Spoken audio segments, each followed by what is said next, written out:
stand here. Look, I find it so ironic that Donald Trump is going, where's the hate coming from? Where's the hate coming from?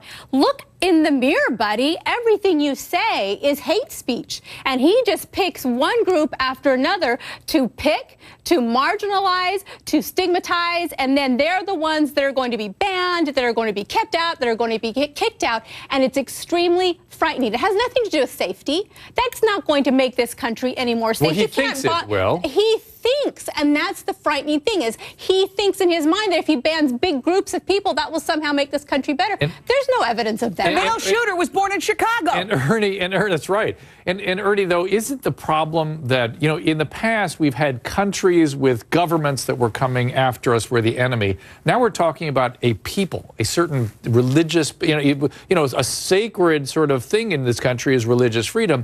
Now we're singling out people of a certain religious faith and saying, well, those people can't immigrate. Isn't that the hot button we're getting into here? It may be the hot button, but there's a lot of Muslims that agree with Donald Trump, and I'll tell you why.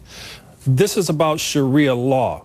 And Sharia law in the Middle East is a lot different than Sharia law here in America. Sharia law is the law of Islam, and they cannot have another law, which means you cannot even have a constitution. But Ernie, you're saying then the people that would flee that are the very people we shouldn't let into the country. But here's the problem. When you're talking about ISIS, when you're talking about Al-Qaeda, look what happened in San Bernardino. What do they look like? We don't know. But what we do know is when you import Sharia law from the Middle East, pure Sharia law, not the softened Sharia law you see here in America, pure Sharia law, there is no in between. It's either Sharia or nothing else.